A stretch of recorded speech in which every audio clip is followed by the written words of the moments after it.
MP में विधानसभा election से पहले पार्टियां रणनीति बनाने में जुटी हैं। बीजेपी ने विधायकों का रिपोर्ट कार्ड तैयार किया और ऐसी अटकलें लगाई जा रही हैं कि बीजेपी यहां भी गुजरात फॉर्मूला अपना सकती है। देखिए,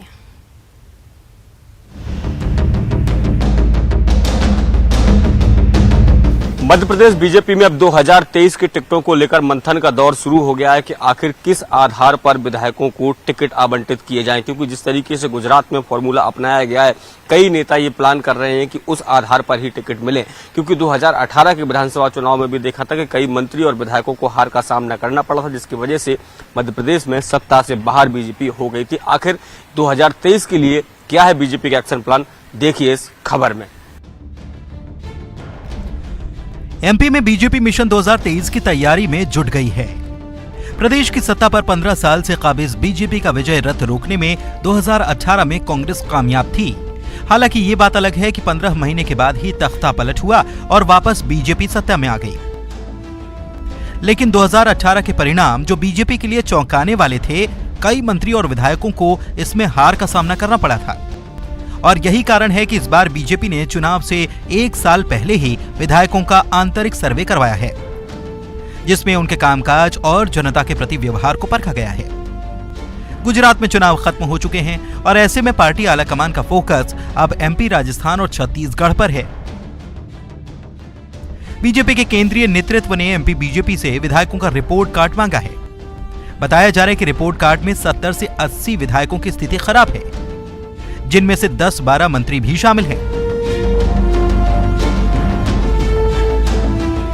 बीजेपी प्रवक्ता नेहा बग्गा का कहना है कि बीजेपी लगातार अपने कार्यों का मूल्यांकन और समीक्षा करती है और जहां भी कमी होती है उसे दूर करने का प्रयास किया जाता है। नेहा बग्गा कहती हैं कि बीजेपी कांग्रेस की तरह पॉलिटिकल टूरिज्म नहीं करती। 365 दिन जनता के बीच रहती है। योजनाओं को धरातल पर उतारने के लिए एक-एक कार्यकर्ता काम करता है। बीजेपी में व्यक्ति नहीं, संगठन चुनाव लड़ता है। देखिए, भारतीय जनता पार्टी कांग्रेस की तरह पॉलिटिकल टूरिज्म नहीं करती है। 365 दिन 24 घंटे जनता के समक्ष सामाजिक और राजनीतिक मुद्दों को लेकर बनी रहती है। और भारतीय जनता पार्टी का जो कैडर है वो संगठन की विचारधारा और साथ में सरकार की जो योजनाएं हैं उसको लेकर जन जन तक पहुंचता है। वहीं अगर आप कांग्रेस की सरकार की बात करेंगे जो 15 महीने रही है, जिस तरीके से वादा खिलाफी करी, चाहे किसान हो, चाहे युवा हो, चाहे महिला हो, और जिस तरीके से योजनाओं को बंद करने का काम किया है, जो अंतिम पंक्ति में बैठे हुए व्यक्ति को लाभ पहुंचा रही थी, उसने उसी समय तय कर लिया था कि भारतीय जनता पार्टी की पुनः और बार बार मध्य प्रदेश के अंदर सरकार बनेगी। एक बार गलती हो गई है, जनता अब इस गलती को दोहराएगी नहीं। बीजेपी विधायकों के इस रिपोर्ट कार्ड पर कांग्रेस ने तंज कसा। कांग्रेस का कहना है कि भले ही एमपी में बीजेपी गुजरात फॉर्मूले पर इलेक्शन लड़ने का मन बना रही हो, लेकिन एमपी गुजरात नहीं है। यहाँ पर गुजरात फॉर्मूला सफल नहीं होगा। कांग्रेस का दावा है कि इस बार 2018 से भी ज्यादा सीटें लेकर कांग्रेस सत्ता में वापसी करेगी। देखिए, मैं तो कहता हूं पूरी भारतीय जनता पार्टी की रिपोर्ट वर्तमान में देश में नेगेटिव है और इनका एक नया तरीका चला कि पूरी सरकार बदल दो, मुख्यमंत्री बदल दो और प्रयास करो कि हम अपनी सरकार की नाराजगी कुछ हद तक कम करें। लेकिन मध्य प्रदेश में स्थिति वो नहीं है, क्योंकि यहाँ माननीय कमलनाथ जी हैं और आप देखेंगे मध्य प्रदेश में कुछ नहीं होगा। हमको मालूम है इनकी अंदरूनी कलह, अंतर कलह इतनी ज्यादा है। महाराज कुछ कह रहे हैं, उनके मंत्री कुछ कह रहे हैं, कभी नौकरशाही हावी होने का आरोप लगाते हैं कई मंत्री। ये सबको देखते हुए ये सारी बातें हैं। भाजपा और शिवराज सरकार दबाव में है, इसलिए मूल मुद्दों पर बात करते नहीं है। हिंदू, मुस्लिम और कभी दीपिका पादुकोण की बिकनी में इनको ज्यादा इंटरेस्ट है। आप देखेंगे 2023 में माननीय कमलनाथ जी की नेतृत्व सरकार बनेगी और भाजपा की 50-60 सीटों पर भाजपा सिमट जाएगी। बीजेपी क्या एमपी में भी गुजरात का फॉर्मूला अपनाएगी या फिर कोई और रणनीति बनाएगी, और कांग्रेस बीजेपी की रणनीति का क्या तोड़ लेकर आएगी, ये आने वाला वक्त बताएगा। लेकिन फिलहाल मंथन का दौर जारी है। बीजेपी और कांग्रेस जीत का दावा करने में पीछे नहीं। शैलेंद्र सिंह भदौरिया, न्यूज़ 18 भोपाल। मध्य प्रदेश में वोट प्रतिशत बढ़ाने के लिए बीजेपी और कांग्रेस ने अपना एक्शन प्लान बना लिया है। 2018 में बीजेपी का वोट प्रतिशत अधिक था, लेकिन फिर भी कांग्रेस को ज्यादा सीटें मिली थी। लेकिन कई इलाकों में वोटों के मामूली फर्क से हार जीत का फैसला हुआ था और ऐसे में दोनों दलों की नजर वोट प्रतिशत और बढ़ाने की है।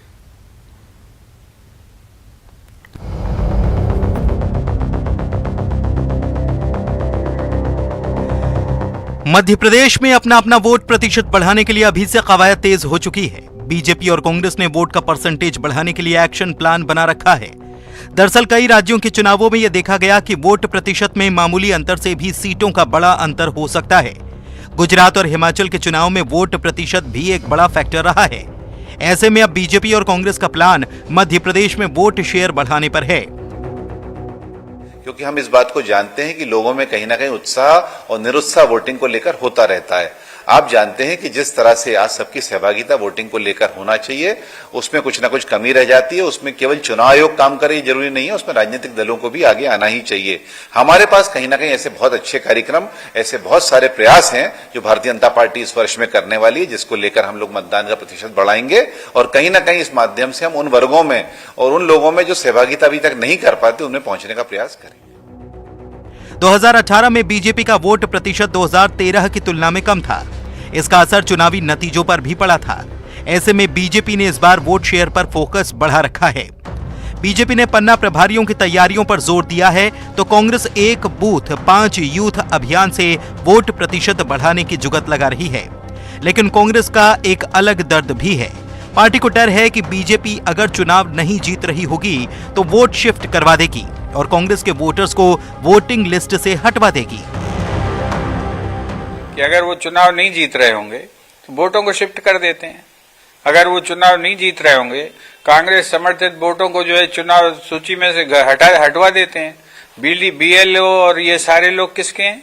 ये चुनाव आयोग के हैं, स्थानीय प्रशासन के लोग होते हैं। ये काम चल रहा है और ये काम बार बार उठता है।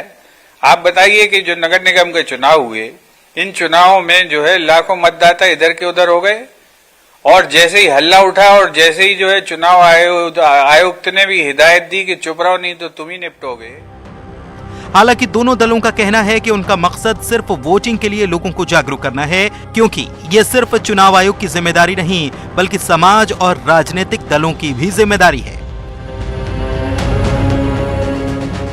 शैलेंद्र सिंह भदौरिया, न्यूज़ 18 भोपाल।